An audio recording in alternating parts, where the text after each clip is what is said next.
your money as well.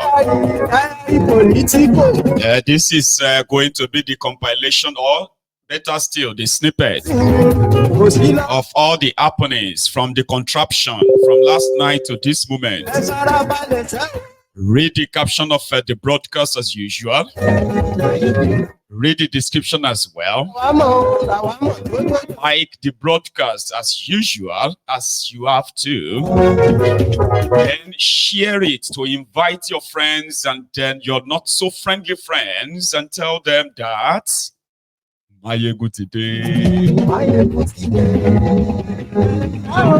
thank you so much. If they say Bebe is happening, that means Bebe a lot in Shele. Yeah.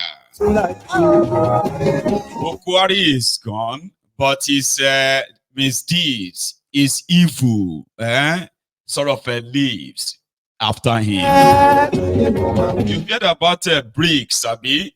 Brazil, Russia, India, China, and South Africa, and others. Because of the West, America, Nigeria won't identify with them in public. There is a belief that Bokwari and his team, they interacted with the team when they are forming this new economic bloc. A lot of countries are trying to move away from the dollarized world by the America and their allies in the West, NATO. So because of this, Nigeria has supposed the very strong bloc in Africa, the giant of Africa, the lily livered giant managed by miscreants and then a bunch of career criminals, the crippled giant. Today. So it's a long story, right? But trust me, I will break it down for you to understand. Okay? So good morning to you. Good afternoon to you. And good evening to you from wherever you are joining us. It is brunch time with Mayegun live. So, as the writer of this broadcast sort of indicates, we kind of made a discovery last night when the supposed economic summit of these powerful economies in the world that came together to form a new economic bloc away from the bogus United Nations, as well as insidious, America and their IMF, as well as their World Bank, that has continued to cripple the world, especially, the world of those they sometimes considered as their enemies, as it is. So they formed a new economic bloc called BRICS. You've been hearing about it. It's been a while, okay? And America has tried so long to ensure that, or scared so many countries away. But, I mean, it seems that a lot of them have retraced enough to now join, to now team up with Russia, China, Brazil, even South Africa. South Africa seems to be the one representing Africa as the giant of Africa as we speak, okay? So the idea is to move some of these economies out of the Americans' control, Americans' grip, American dollars, and all of that stuff, okay? So, but because some of these African countries as well, they are indebted to the West. When I said indebted to the West, I'm talking about the America as well as the European Union. So European Union, which actually shared Africa in the past, during the colonialism, and then the neo-colonialism that we have today, where you have African puppets called president or head of state in Africa, who are mostly happy to sell off their own country and their people to the West. So it's been sort of a tough, long journey, you will say. However, they finally launched it. And the idea was to make sure that still, let's move away from American dollars. Because what American does is just to print the paper, the dollars, all right, and then ship it to all countries where they have your own resources as, as the exchange in return. So they come for your crude oil, they come for your, your gold. America and their ally, the European Union, they will come for just every other, natural resources in your country. But they can give you euro or give you dollars, sometimes in loans, ridiculous interest rates as well, just to continue to milk, especially Africa. But the two words of China and Russia, who came about with this idea of if some countries can put together enough, they can run their own affairs without the involvement of the European Union as well as America. So it was supposed to be a chance where, member countries who have access to cheap loans, okay, they will have access to proper development, not exploitation. You get that now? But because some of these African countries, I'm using Africa now because, yeah, that's where I'm from, okay? So African countries are indebted. Like it's like a perpetual indebtedness to the West. When we say the West, we're talking about the America and then the EU. For example, where you have Britain and France, Belgium, Portugal. Where else again do you have all these guys in Africa who are like exploiting Africa? Left, right, and center, right? So they sort of put an embargo on them enough that they can keep your economy totally dependent on them. So they will take your resources and offer back in return what they call handout. They have a name for it, aid. Here you get now, they give you aids, like come to your country, take billions of dollars or billions of euro worth of resources, right? And then they will turn around and give you, maybe 1 million, 2 million, 100 million naira, 100 million euro, $100 million in aid to go and fight malaria. They will never build infrastructure in your country to actually manage or process your resources. So they will take your resources away and then leave you in abject poverty, as it has been for decades and centuries, you say. So the BRIC idea is that all member states, this time around, for example, China and Russia, China can come to your country, if you are a member country, to come and build roads, industries, power stations, and all that stuff. Sure, you get that can actually industrialize your country at near no cost per se to you. Sure, you get. So in the exchange of, okay, you give us this, we'll build that, we'll build this for you. That's, build the rail, the modern train system, modern rail system, improve the medical facilities, stuff that can actually really improve the lives of the member states. But Nigeria couldn't join because Nigeria is beholden to America and Britain as allies. So in the past, what Nigeria now did was to say we will be non-committant member. We won't be full-time member of a BRIC. So we'll just be like, like observers. Here you get. So that America will not be upset. Britain will not be angry with us. And they won't say we betray them.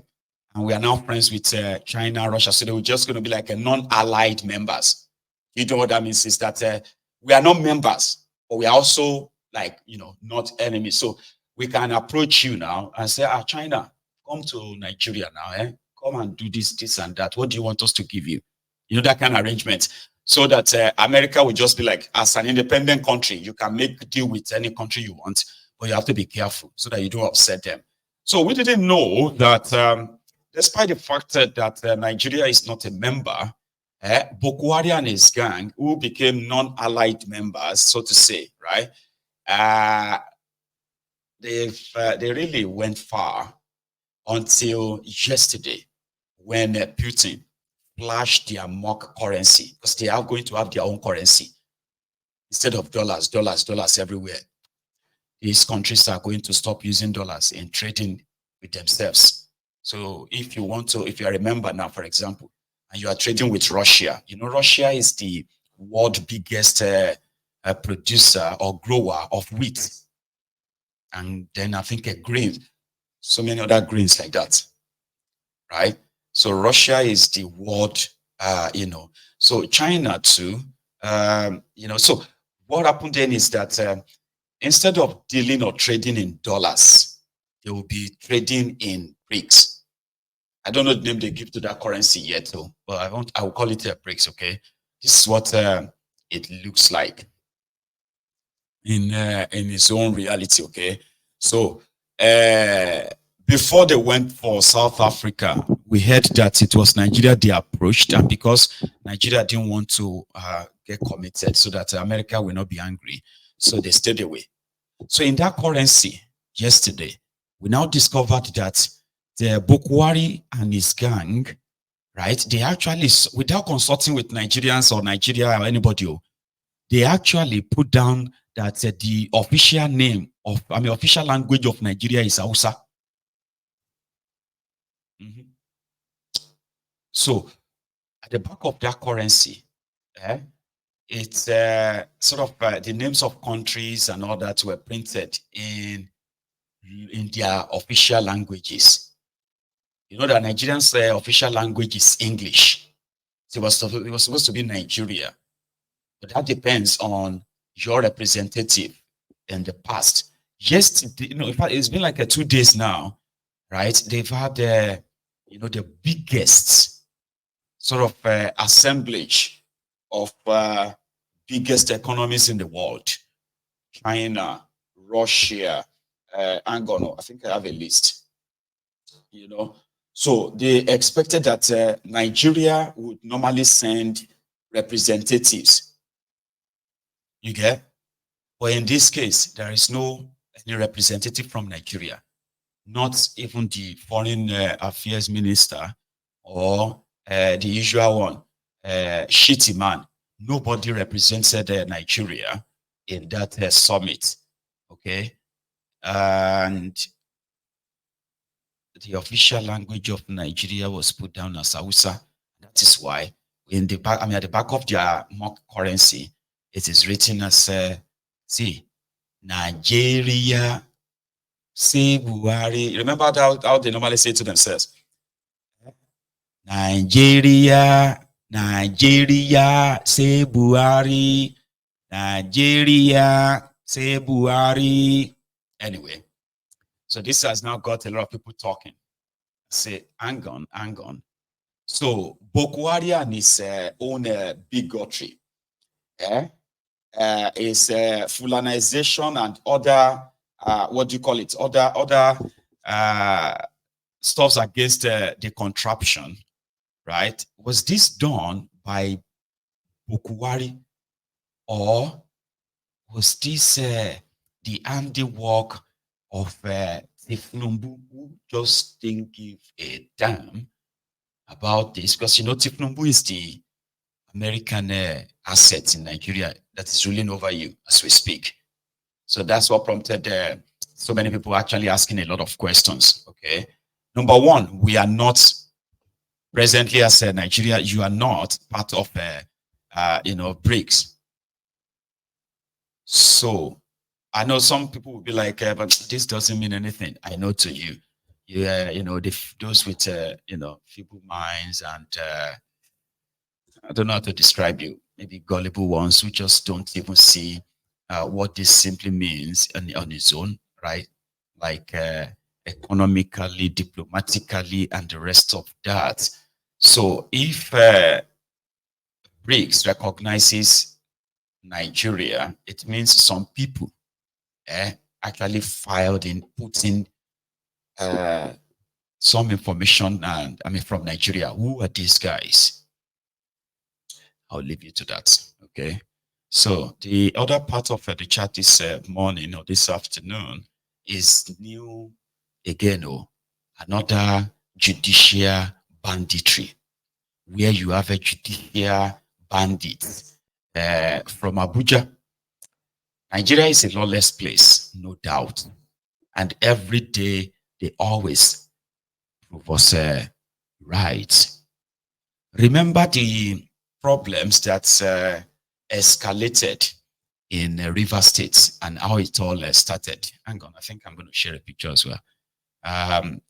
Where Tifnumbu's gang, they arrested this guy, the Binance guys, and they said they are the ones responsible for the for Nigeria Naira's devaluation. That they are the reasons why Nigeria Naira was crashing. Remember, the Binance guys, right?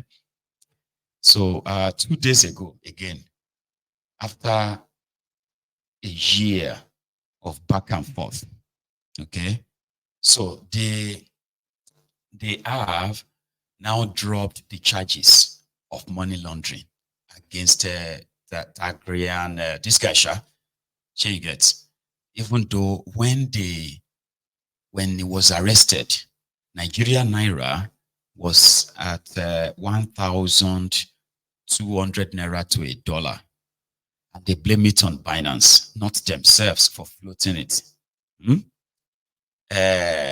Also, a year after the whole back and forth of the legal charade, the deceit and all that, they have now dropped the money laundering charges against them. We don't know what they are planning to do next. I'll come back to that. That of the currency. So the Nigeria judiciary, where it's supposed to have been like very clear that you have the federal high courts and you have the state court. Whatever concerns the local governments in Nigeria is handled by the state, not federal courts or what have you. They do not actually have any jurisdiction when it comes to local government administration or election. It is their law. Like, even though you could go to court for anything, they'll say, but there are certain court for certain cases or certain issues. So in River State, with the Wike and his guys, they went to court to stop the conduct of local government elections, because according to them, they did not trust the governor. And therefore, they did not trust the RCEC in River State. We all saw how that ended. But the twist now is that they went on, they went on to Abuja to go and get another court order. The court order was that the police should not provide security for the River State local government elections. And they said, okay, fine. How could a judge in Abuja, who was supposed to be like a judge who knows the law, okay, allow themselves to be used? In fact, I mean, eventually we found out who they were. Who were those judges working with Wike? They had no jurisdiction to rule on any, to even entertain any case that has to do with any state elections. Any local government elections. They do not have to entertain it at all. Even when people bring those cases to them, they're supposed to just flunk them out and say, listen, this is not on us. Go back to the state high court and then argue your case there. But that is not the reason why these guys went to the Abuja. They needed another. And there are judges, cash and carry judges in Abuja that can grant anything, create problems, okay? And they will stay in Abuja. You can go and deal with your problems yourself afterward. So a court order in Abuja says they shouldn't conduct local government elections. No, you can't say that. You do not have that power. Anyway, the police said they obeyed the court order, so they withdrew from providing security for the elections, right? But other people provided the security only for the police to start threatening the selected chairman in Rivers. But today, the rest is history, you say. Abi, similar thing has happened now in Kano, but a little bit different. So what they do in Kano, Gandola and his own guys approached a court in Abuja. And their argument is that the chairman of KASIEC, I'll use that, KASIEC, Kano State Independent Electoral Commission, they said the chairman of KASIEC is also a member of NNPP, which is not true. But yeah, they are going to work for the government in power. That's how they do it. In Nigeria, right, you can have a general election. And out of 25 local government areas, or out of 40 local government areas, the person that they will declare winner may only win just about 22 and lose about 18 local government areas. But when it now comes to local government elections, right, the same party that lost 18 local governments will suddenly just win everything and all the councillorship, because it is not election, it is always selection. It's always been like that. Until APC now felt like, no, we can always change that. Except if we are the ones in power, if we are the ones, in government there. If we are not the ones in government, then we can always change that, and we can have a judge to change that. Listen, this is not me sort of giving a voice to the illegalities that everything Nigeria represents. But then the more illegality, so this is the using a court that has no jurisdiction, courts that have no jurisdiction on the matter, because you can, right? Just to create the whole mess, right? So they said they have seen some of the members of the Kano State Independent Electoral Commission obnobbed with NNPP guys. So they wanted the court to sack them. How can a court sack the appointed electoral officers? That doesn't even make any sense. But it did in the case of Gandola. And they did this just 4 days to election. They are supposed to have their local government elections in 2 days' time, right? And with the new Supreme Court ruling, which says that any states that fail to conduct local government elections must not be paid their local government allowances. Yeah, allocation. They must not pay them local government allocation. So what Wike failed to achieve in Rivers, even let's say Gandola is about to achieve it in Kano. Okay, so the appointment of who becomes the electoral officers or electoral board of a state is solely on the state governor. It's not even INEC that will choose them. It is the states that will choose them. And whichever political party in charge, they will put their own men there. So Gandola and his gang succeeded in getting a court order that sacked all the electoral officers of Kano State 4 days to local government elections. So it's going to achieve 2 things. One, there will be no local government elections. Normally, this shouldn't stand though, but it is Nigeria anyway. So it simply means that if they don't conduct local government elections, Kano State won't have access to their own local government allocations. And the longer they don't have access to it, the better for APC, which couldn't win the state, despite the fact that Gandola was their governor. In just last year, he was the governor of Kano. The Babari Gabo mobile banking CEO is their governor. So he couldn't rig the election to get his own Gawuna, his own Stuji to become governor. So they were defeated, okay, in that election, only for them to go to court to see if they could probably just reclaim it from court. So they lost. So what they are now doing right now is to see how they can help further cripple the states in their own way, so that the election next time can possibly be in their favor. So here is what they call the ruling from a court in Abuja. Like, why would a court in Abuja rule over local government matter in a state or in Kano or in Zamfara or in Ogun or anywhere? Because Nigeria is a lawless place. They put on affidavit, and then all the affidavits were sealed through. And then we equally put some documents to show the court or to prove one and above that why we have the right to come to court and then the court will intervene. And all the people